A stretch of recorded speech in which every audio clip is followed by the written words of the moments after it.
saludarlos. Gracias por asomarse a nuestro programa de personajes y opiniones. Es un gusto tener a mi lado a un par de amigos. Internet, José Guadalupe Robledo Guerrero. Jorge Arturo Estrada García. Nuestro invitado de lujo, don Jesús López Castro. O Chuy López Castro, como casi todo el mundo lo conoce. Bueno, muy breve te voy a decir lo que yo sé. Además que es un hombre buenazo, un hombre muy bueno. Hoy yo ya razono como mis nietos.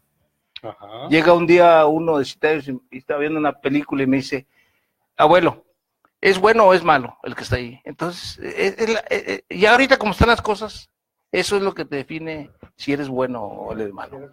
Sí, un malandro o un rata, ese es malo. Qué bueno que se siguen las nuevas generaciones, los nietos, en alguna forma utilizar el lenguaje coloquial que siempre en nuestras generaciones pues utilizarnos es bueno eso. ¿Quién es bueno, quién es malo? Tienes bueno, Jesús López Castro, Chuy López Castro, como lo conocemos todos sus amigos, pues es un reductor emblemático, es propietario, director de una emblemática reductora saltillense, la XCKS, pero que por cierto va a cumplir 80 años, nomás échenle 80 años en el aire la XCKS en septiembre. Precisamente septiembre. Qué buena memoria, ¿eh? Y don Jesús tiene 51 años haciendo un programa que le platicaba yo cuando nos contactamos, le decía que yo lo oía con mi novia, conste, no dije novias. Entonces, fíjate, yo lo oía, hace 51 años tiene Jesús López Castro transmitiendo ese gustado programa que todavía tiene muchos fans, Sábado Internacional. Así es, José Guadalupe. Vaya, el rock siempre me ha gustado desde pues niño, y ahorita les explico por qué desde niño. Sí. En alguna forma, pues hay que ver el rock desde el punto de vista cultural, sociológico, claro. No únicamente de diversión. Ni como un género musical, sino como un ingrediente de una cultura que a lo mejor en una época fue parte de la evolución y de las formas en las que vivimos actualmente. Y de la juventud, totalmente. Ahí sí no hubo. Y la mejor forma de conocer y disfrutar el rock es precisamente en esa, vamos a llamarle fusión de lo que es conocer sus orígenes, su cultura, a través del tiempo, la evolución, y ciertamente en un concierto o en un buen disco como puede ser Gramophone Radio, ¿verdad? En ese sentido se disfruta más y se conoce de fondo el rock. Pero no siempre fue así, Chuy, o sí, a ver, no. Tú también, no siempre fue así. Ahorita tú puedes presumir, exaltar al rock, pero antes era la contracultura, ¿no? En tu juventud. Pues exactamente, era la contracultura. Sí. Platícanos una anécdota de esa pues de ese tiempo, contra el rock. Contra el rock. Bueno, se me viene así rápidamente la memoria, a pesar de que nada más una neurona ya nos sobra por ahí. La vez que por ahí, a través de la KS, pues trajimos a un grupo de teatro de la UNAM. Uh-huh. En ese tiempo estaba pues prácticamente en boga la primera ópera rock que se tuvo en el mundo, con The Who, y era Tommy. Inmediatamente la gente de la contracultura, precisamente, estoy hablando de los años de 1970, 71, pues la trajimos aquí al Ateneo, la difusora la trajo al Ateneo, y en un momento dado, pues no recuerdo el intendente que en ese momento estaba, le habla al director de la tele inmediatamente: oiga, están bajando los hippies, todos greñudos, en camiseta. Y bueno, El camión decía UNAM, claramente, ¿verdad? Pero bueno, pues eso no contó. No contó. Inmediatamente fue el rechazo. El rechazo. Ese fue el rechazo al rock por el desconocimiento del ritmo, ¿no? Sí. De todo lo que ya había evolucionado, en fin, todo esto. Se me ocurre contar esta anécdota porque fue muy interesante, con muchos matices que se dio en ese momento, pues ese preciso momento. Lo que pasa es lo mismo que pasa ahora, fíjate, a mí me da la impresión que era como un rechazo al cambio. El rock era una manifestación del cambio que venía, un cambio que venía y pues no se pudo detener, los cambios sociales no se pueden detener. Estábamos retrasados. Sí. Porque pues, a principios de los 60, en Inglaterra, sobre todo, y luego se pasa a Estados Unidos, pero formaba parte de una corriente social, o sea, si era una música, si era un ritmo, pero era una cultura que nacía para no ser un adolescente que fueras un adulto chiquito. En ese momento los adolescentes empiezan a comprar su propia música, su propia ropa, su propia moda. Y a crear otra moda. A generar sus propias demandas, no nada más incluirse en el mercado laboral en la forma en que la sociedad pensaba que tenías que hacerlo, sino que ellos decidieron experimentar. Sí, fue. Y hacerse escuchar, y el rock fue una forma de hacerse escuchar, ¿no? Pues en alguna forma importante fue el mundo formado por ellos, es decir, por los jóvenes que en aquel entonces, bueno, ejercieron esa presión importante ante el mundo y todo su contexto político, inclusive. Claro. Y su rechazo a las estructuras políticas. Lo mismo que está pasando ahorita. Y a las instituciones. Y a las instituciones, ejemplo, exacto. Cuando se da el 68 francés y en muchos lugares, ya para entonces en las universidades gringas había entrado, en las universidades de todos los países desarrollados. Esas ideas, era una revolución de ideas. De ideas, sí. Y entonces muchas cosas no es nada más la manifestación de recuperar calles y gritar consignas, sino o de izquierda. Ahí surge lo de la apertura sexual, la tolerancia, el tema de las drogas, el tema de los lo que otra vez humanos, lo que otra vez surgió, cuidado ambiental, sí. O sea, democracia, o sea, todas esas ideas quedaron envueltas en esos movimientos y fueron impactando de distintas formas en los distintos países. Son exactamente las mismas ideas que hoy en Arabola. Exactamente las mismas, o sea, no son nuevas, esas fueron del 68. Pero ahora ya formaron conciencia. O sea, claro. Ahora, a las mujeres se les busca darle su peso en la sociedad. A los derechos humanos se busca con especial cuidado el medio ambiente igual. O sea, ya son temas de la agenda. En alguna forma yo considero que la palabra empoderamiento, sí, exacto, eso, que se ha utilizado mucho últimamente, no sé, que inclusive pues ya tiene acuñado mucho tiempo atrás, pero ahora se le da un uso político. Sí. En cierto modo, bueno, pues el feminismo ya existía precisamente de los años 60, ya no necesitaron darle empoderamiento a las mujeres, ya lo tenían ya de por sí, lo tomaron. Sí. Jesús López Castro siempre ha sido una gente con una actitud demócrata, con una actitud plural, en su feudo es la XKS. Hace días estuvo aquí Salvador Alcázar y mencionó que toda la prensa, radio, televisión y periódicos se le fueron encima a la Guardia Civil. Y salvó a dos, dijo, no, solamente dos no.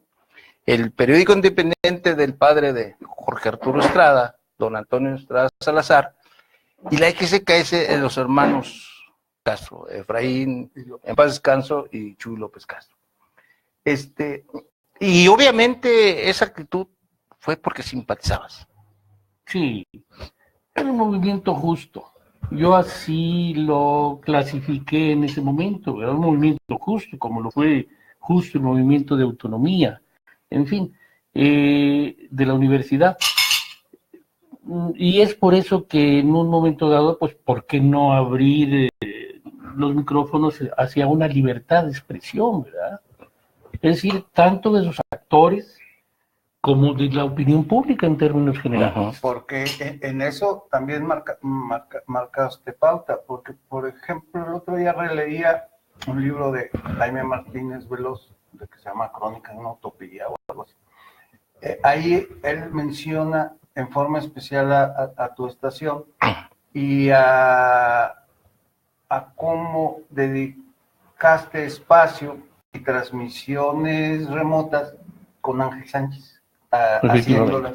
Y entonces él consideraba que ese medio y algunos otros que respaldaron ese movimiento también fueron muy importantes, porque yo lo que estoy, digamos, aterrizando es que fue una época para Saltillo de movimientos sociales muy importantes que marcaron época y que hay personajes claves, entre ellos ustedes dos, de que cada uno desde sus luchas marcaron pauta para que Saltillo sea lo que es ahorita, bien humano.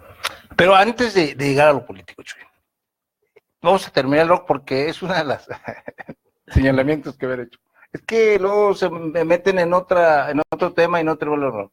¿Qué es para Jesús López Castro? Un amante, una gente que ha hecho perdurar ese sonido del rock en la radio.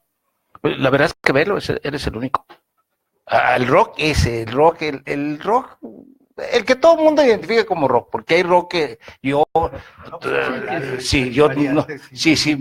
pero el rock ese, el original, ese que nos marcó, que nos hizo bailar. ¿Qué es para ti eso, el rock? No es solamente, dijiste, no solamente para entretenerse. ¿Qué es? No. Yo tengo precisamente un eslogan que ya viene de tiempo atrás, un eslogan personal y es mi convicción acerca del rock.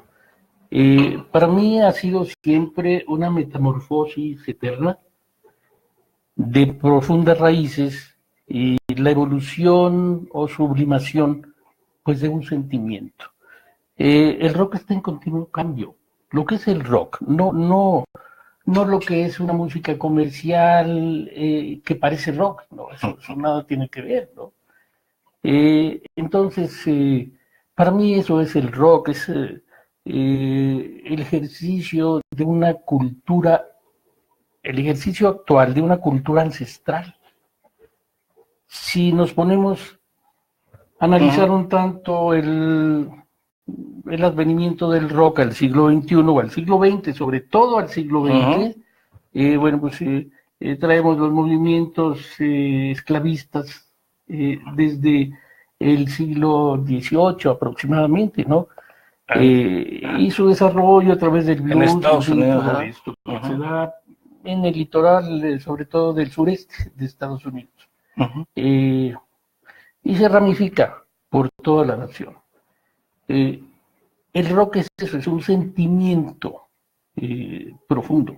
El rock es hijo del jazz. Es hijo del blues. Del blues. Y el blues es hijo del jazz. ¿Tiene parentesco? No, el jazz es hijo del blues también. El jazz es hijo del blues. Ah, sí, tiene razón, porque los blues eran los cánticos pues, de dolor ante las injusticias de los esclavos negros en el Mississippi, en Estados es Unidos. Melancolía, más que nostalgia, es melancolía. Es el haber dejado abruptamente y en una forma desarraigado, exactamente, intempestivamente, su hogar, claro, que era África. Y luego, fíjate el fenómeno más raro que es, tú dices, bueno, pues aquí ya los juntaron con otros africanos igual que ellos, y entonces pues ya se hacían comunidad. Eran de otros países o de otras otras tribus, con otros idiomas, con otras tradiciones, con otras costumbres. Había unos que ya eran hasta musulmanes. Y entonces Aquí te juntaban todos, llegaban los barcos y ahí juntaban las cargas como fuera y la venta y se juntaban en las plantaciones. Y entonces no conocías a nadie, nadie era tu paisano. Ni siquiera hablaban el mismo lengua o idioma, qué sé yo, dialecto. Avándaro, fue en esta época, Avándaro. 1971. ¿Tú estuviste en Avándaro? No, pero supiste perfectamente sí, qué pasó. Claro. Platícanos a quienes se asomen. Avándaro es un fenómeno mundial, fue un fenómeno mundial. Y en alguna forma se piensa que pudo haber sido pues emular lo que fue, por ejemplo, el Festival de Woodstock o el Festival del Monterey Pop Festival allá en California, en Estados Unidos también, pero no se dio, fueron movimientos culturales simultáneos, prácticamente dentro de la misma dinámica de ir y venir de ideas y de música. Exacto. Entonces, Avándaro, bueno, pues fue parte de esa rebeldía ante el statu quo que definitivamente pues ya se le consideraba en ese momento una participación represiva y obsoleta. Entonces ahí el sistema mexicano, porque ¿sí? Esto pasó en México. Exactamente.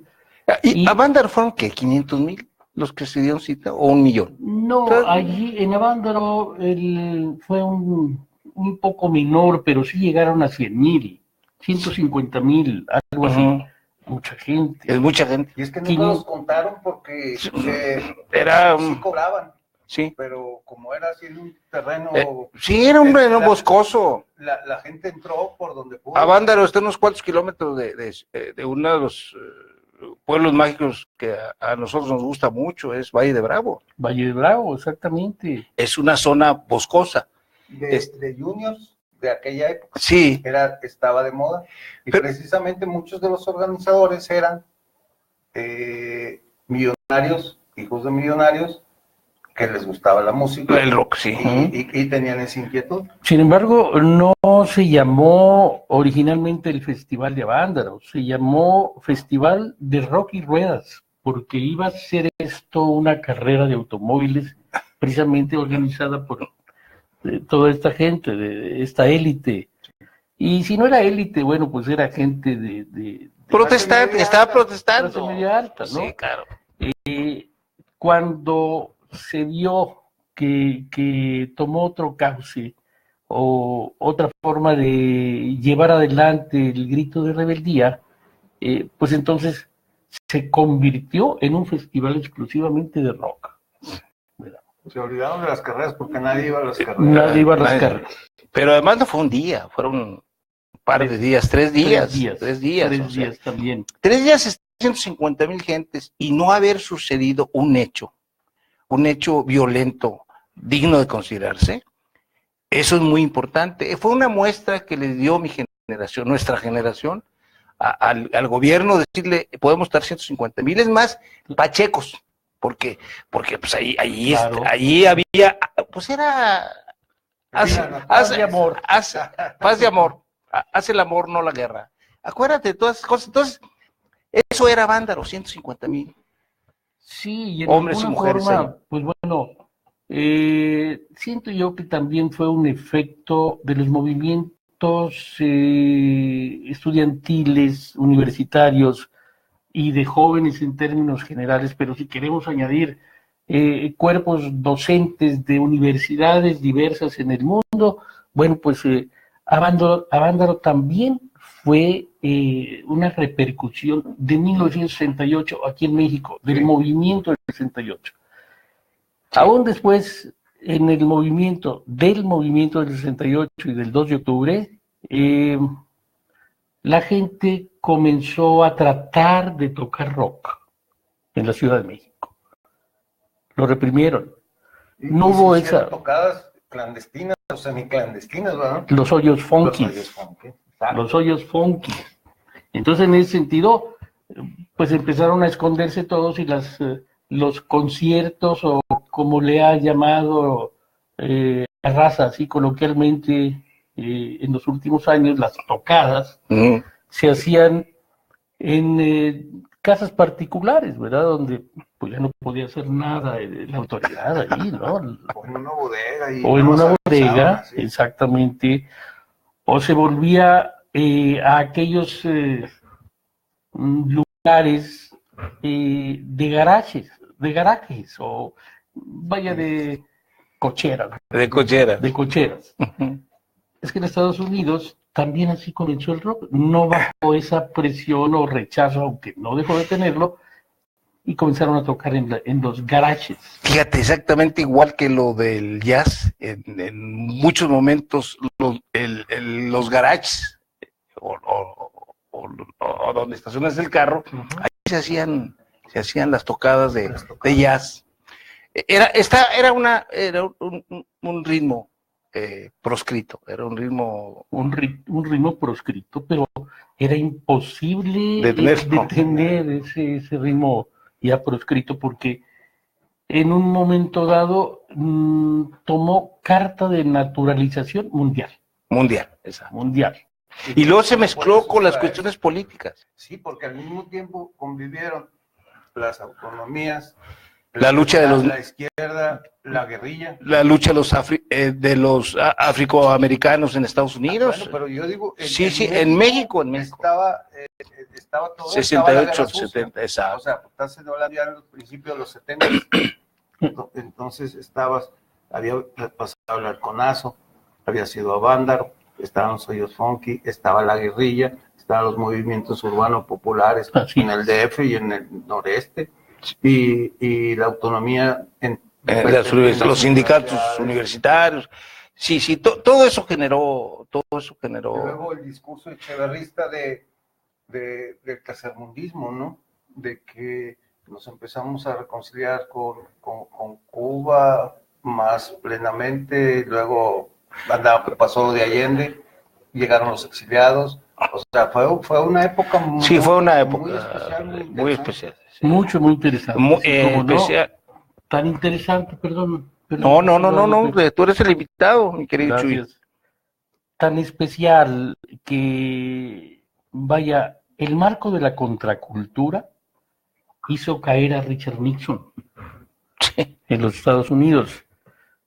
La guerra de Vietnam, seguía enviando vía aérea ataúdes y ataúdes y ataúdes de jóvenes. Y muchos jóvenes loquitos también. Sí, aparte. Además fue la primera guerra televisada. Sí. Todas las noches las cadenas gringas mandaban su tren de noticias y entonces para los hogares fue impactante. Además, los muchachos eran reclutas, no eran ni soldados profesionales ni nada, o sea, te llegaba a tu casa Sí, claro. y vámonos. Acuérdate, en ese momento fue lo de Casus Clay, que se negó a ir a eso, al reclutamiento, a la guerra, y siendo el campeón mundial, no ha habido otro, o sí, perdónenme, de boxeo no sé más que lo de Casus Clay, pero no creo que haya habido otro fenómeno como él. No. Entonces, Así le pusieron, el más grande, entonces él se niega, lo meten a la cárcel. Es decir, el título, la licencia para boxear, se cambia el nombre. A Muhammad Ali. Tira la medalla al río ahí de Kentucky porque iba con su medalla muy contento, ganó la medalla olímpica en Roma. Iba muy contento a festejar con sus amigos al mejor restaurante de Kentucky. No le quisieron servir. Porque era negro. Porque era negro. Sí. Lloró al campeón olímpico que le habían hecho desfile y aventó la medalla al fondo del río. 1960. Esto no está pasando en 1700, ¿no? 64, eso pasó en 1964 en Kentucky. No, efectivamente. Y bueno, cierto es que la guerra de Vietnam, más bien, vamos a invertirlo un poquito. El rock tuvo mucho que ver también, pues para influir, curiosamente, en el padre de familia que veía que su hijo iba a ser enterrado el día siguiente, llegando de Vietnam, de pronto de la diversión o de la letra un tanto divertida de lo que era la canción del rock, se convierte en canción social. Y comienza los grandes grupos, un Chicago, un Grand Funk Railroad, estamos hablando de Queen, de muchísimos grupos. Los Rolling Stones. Sí, pero sobre todo los grupos de Estados Unidos. Queen. A cantar en contra de la guerra de Joan Baez, Sí. en contra de la guerra de Vietnam. Pues el mismo Con que Dylan. luego mataron a John Lennon. John Lennon era un enemigo de las guerras, no solamente de eso, de Y los tenía Beatles. un gran enemigo que era el FBI, por ejemplo, y la CIA, y Pues por eso murió como Colosio con un asesino solitario. pues sí, ese Sí, asesino bien, solitario, solitario, que siempre hemos exacto. entrecomillado todo el Sí, mundo, todo. ¿no? Ahorita que tú decías que había caído Nixon con esa, pues, de ese tiempo y producto de estas cosas que estamos hablando, pero el más lamentable fue la caída de Gaulle, de Charles de Gaulle en Francia, Sí, después del esa 68. fue en el 68. Era el héroe del siglo XX de Francia, Así es. quien hizo posible que no Desapareciera. que no desapareciera, que triunfaran. Bueno, pues cayó. Las masas, no, es un tropel que no se detienen cuando hay cambios de ese tipo. Así es. Era un héroe, pero se lo llevaron. O sea, como que a lo mejor tal vez hay veces que la época te rebasa, ¿no? Claro. Lo que decíamos de la caducidad de un político. O sea, si tú no vas siempre involucrándote en la corriente de pensamiento de tu base social, va a quedar un momento en que ellos te rebasen y tú ya no seas el líder que ellos necesitan ahora. Fuiste el que necesitaron en aquel momento. En la guerra, sí, tienes razón. En el caso de la revolución, Jesús López Castro, que tiene mucho que ver en la libertad de expresión. ¿Cuál es tu punto de vista? Háblame de la libertad de expresión que tú durante 80 años, tu profesora durante 80 años, pero principalmente en esa época de la que estamos hablando. Por eso es importante, porque fue una época muy importante para esta región, para Saltillo. Lo que tú decías, esos movimientos crearon otra nueva forma la universidad se maneja de otra manera. ¿Cómo se llama? Y la sociedad coahuilense ahí se muestra receptiva, cambia, se vuelve solidaria, apoya esos movimientos sociales, apoya causas de jóvenes, apoya causas de trabajadores, se enfrenta a las instituciones, se enfrenta incluso a los empresarios que eran los dueños del pueblo. O sea, es una época en que la sociedad de Saltillo participa, o sea, ni fue apática, ni fue egoísta, fue solidaria, ¿no? Y pero además estaba hospedando a cientos de miles de gente del campo que se habían llegado a llenar la ciudad rápidamente. Yo te pregunto esto por una razón. Tú fuiste ¿cómo se le puede decir? Pues alguien que se enteró porque tus programas en la XX eran de opinión de la mujer, ¿te acuerdas? Sí, en ese momento, opinión de la mujer, en el movimiento, sobre todo pro dignificación de la UAC, fue determinante ese programa. Fue determinante, fue total y absolutamente determinante. Junto con las cuestiones del Sol del Norte, en el caso concreto pero fue determinante porque ahí se expresaban las mujeres, las madres de los universitarios que estaban luchando por su autonomía, por la dignificación del agua. ¿Qué, tuviste problemas?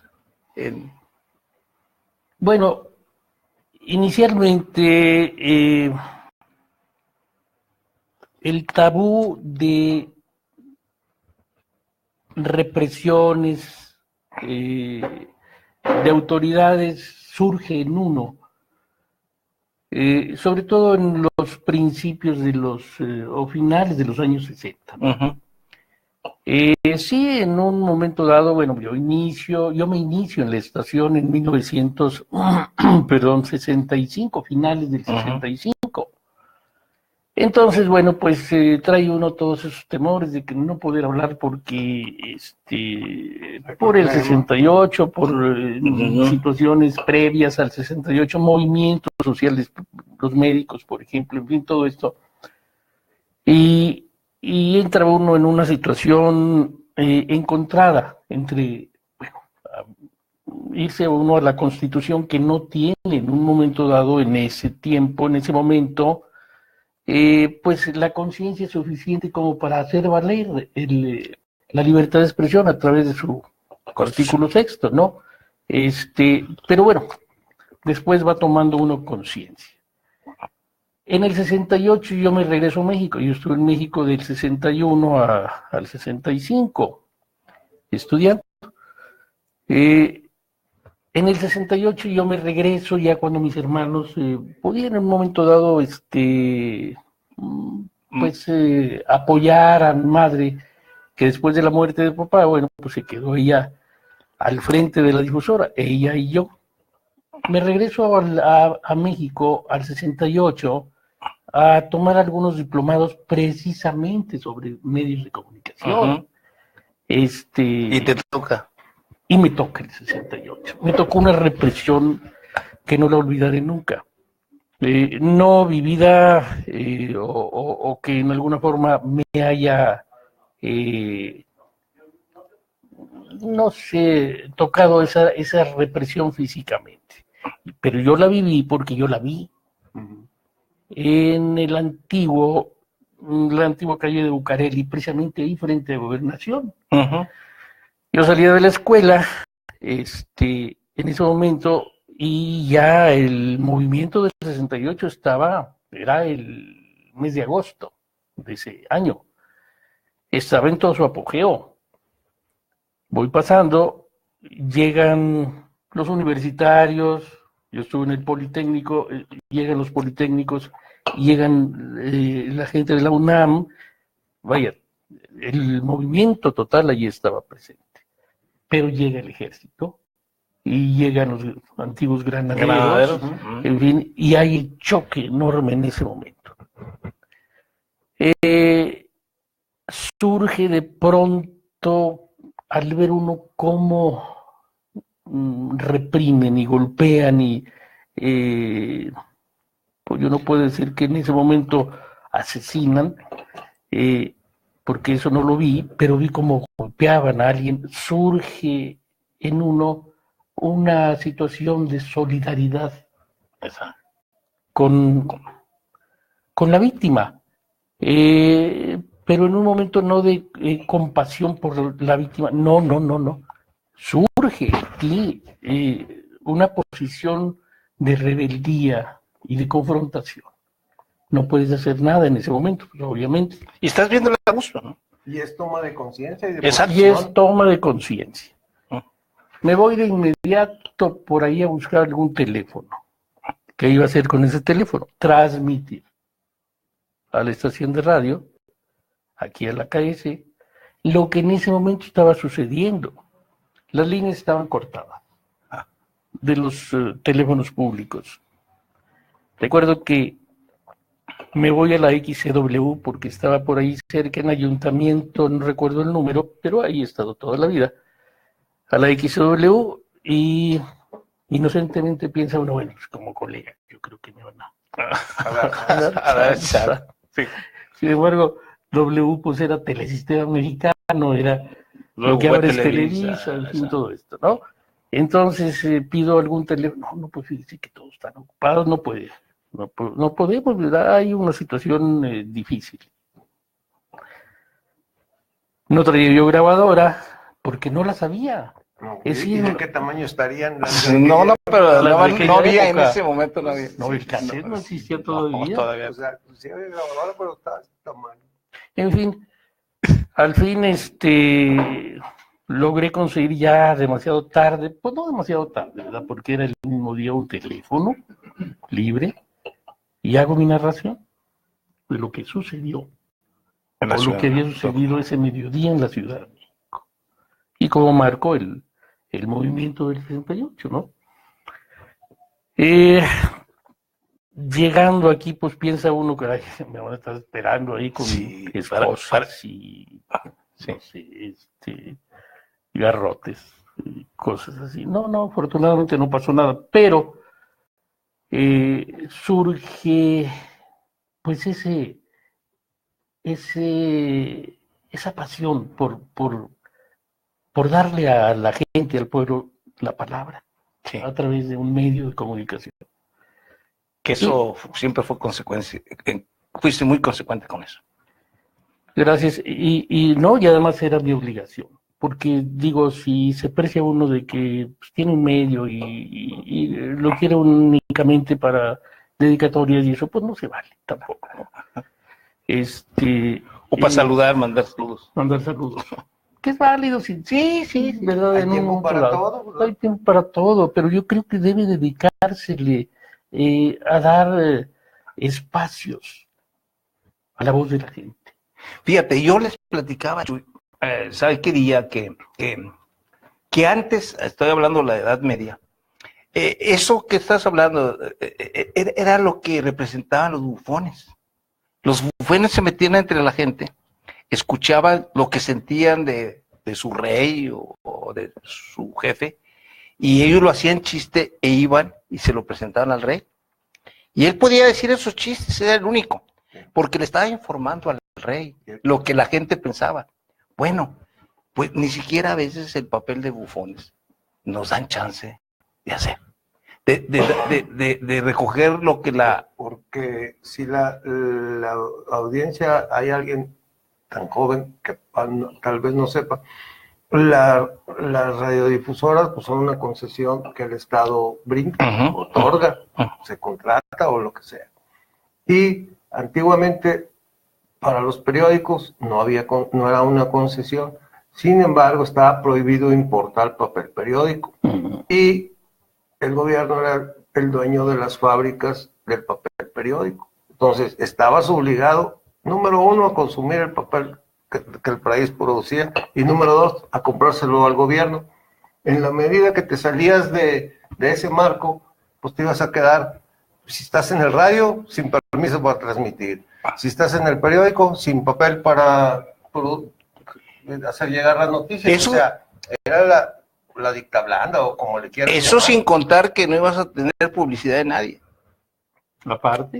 Porque que es con lo que viven los periódicos. La gente, bueno, a veces no sabemos esas cosas. Tiempo, la venta de ejemplares apoyaba mucho. Sí, pero en el caso del radio son los anunciantes. Los anunciantes, definitivamente.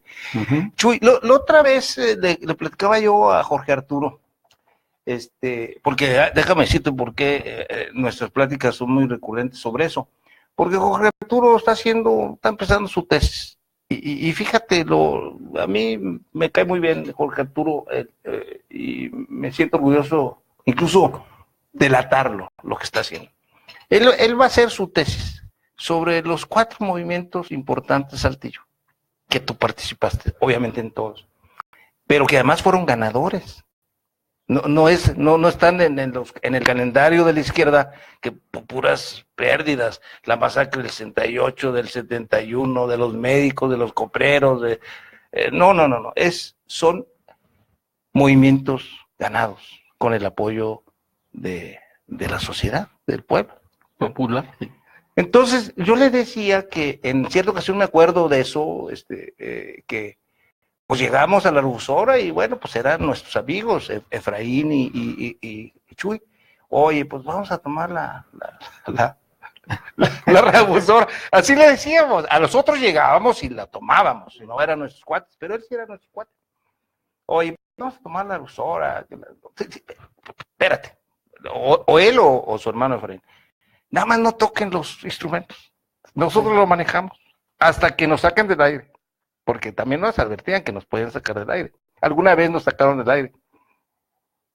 Bueno, no recuerdo yo ese momento, pero bueno, pues a lo mejor... Sí, yo le decía, ahorita yo te acabo de decir, simpatizabas, era obvio, era nuestro amigo, simpatizabas, y ya hasta ahorita sé, ¿por qué? Bueno, pues esa vivencia en el Bucareli, en la calle Bucareli, en la Ciudad de México, pues fue determinante para su toma de conciencia. Es más, ya no cambiaste. Eso fue suficiente para ser el Chuy López Castro. No, hombre, Los muchas gracias. Que siguieron, ¿no? Sí. Entonces, yo le platicaba esa actitud tan generosa, nomás no toque eso porque lo pueden descomponer, son aparatos que nosotros no sabemos. Y lo mismo que nos decían los de los camiones, oiga, no queremos secuestrar el camión, pero sí, yo los llevo donde quieran, pero no lo manejen, sí, no nos dejaban tampoco, sí. Entonces, Chuy López Castro siempre ha estado en esa tesitura, por eso a mí me parecía importante seguirle preguntando, ¿cómo ves la situación de ahora? Con respecto a todo ese bagaje, Chuy, todo ese bagaje que tú y yo, Jorge Arturo, y nuestros cuates, vivimos esa época tan hermosa. Así es. Ilustrativa y además de participación social, de ganas de cambiar cosas, de conocer a la gente, de saber, de todo. Incluso, ¿sabes también? De ver las autoridades saltillenses, las autoridades coilenses. Nosotros hemos tenido gobernadores de asesinos. Eso hay que decirlo, porque tenemos que decirlo. Cuando hay movimientos de cambio, tenemos que decir la verdad. Bueno, esto es, pues si no, no vas a poder decidir qué vas a cambiar o qué no. Nosotros no hemos tenido malandros. Fíjate, malandros. Alguien de mano dura era el propio Flores Tapia. Así es. Porque, por ejemplo, en el caso de la AKS generó una huelga. En el caso de Bato Pilas y del movimiento de allá, pues también le pidió a los del movimiento popular. Pues, sí.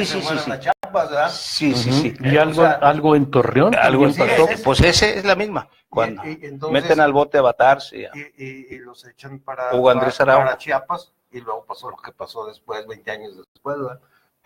Pero sí, o sea, Flores Tapia era mano dura. Sí. Aunque no era... Pero no tenía, él mismo lo dijo un día, yo no tengo sangre en las manos. Entonces, la verdad es que por eso sobrevivimos y seguimos con nuestros pensamientos. Hoy, Chuy, la verdad te lo agradecemos mucho que nos lo hayas platicado aquí, porque eso no lo conocíamos. Es inédito. Que es lo que estamos insistiendo con nuestros compañeros que se asoman allí, que cualquier cosa te puede tonar la conciencia y ya no te cambia. Y Chuy López Castro se va a morir con esa experiencia que lo cambió y que todos del tenemos 64, en cierta parte una responsabilidad 68. social de ser o solidarios o proponer cosas y buscar siempre el cambio que mejore e impacte en la calidad de vida de tu comunidad, ¿no? O sea, y que uno no debe darse por derrotado de antemano. Definitivamente que no. Yo creo que hay que, para usar la frase coloquial, hacer la lucha por todos lados por cambiar las cosas, ¿no? Pero de alguna manera, bueno, retomando los movimientos a los que te refieres, José Guadalupe y Jorge, próximamente publicaré un libro, mi libro. Qué bueno. ¿Cómo se va a llamar? Se va a llamar Los Peldaños del Tiempo. Qué buen libro, qué bonito título. Los Peldaños del Tiempo, estamos hablando de la vida de la estación de la XKS desde la fundación, por mi padre. Los cambios que provocó un medio de comunicación en uno también. Sin embargo, es algo autobiográfico, pero no me interesa mucho la autobiografía. Es decir, me interesa la biografía de un medio de comunicación, en este caso, pues la estación, en donde que participamos. Que va transitando a través del tiempo y aportando o influyendo o comunicando sí, a una sociedad que va cambiando, ¿no? Así es, narrando los acontecimientos, pues en el caso mío también, movimientos muy importantes en los que pues bueno, tuve mucho que ver, Sí, fue la autonomía, pero con esa permitía hacer, tomar eh, el movimiento la por dignificación efervescencia, exacto. fue otro. La huelga, ya no se diga, ya la habíamos mencionado, la huelga sin Sifunza. La huelga de Ciencias y Funza y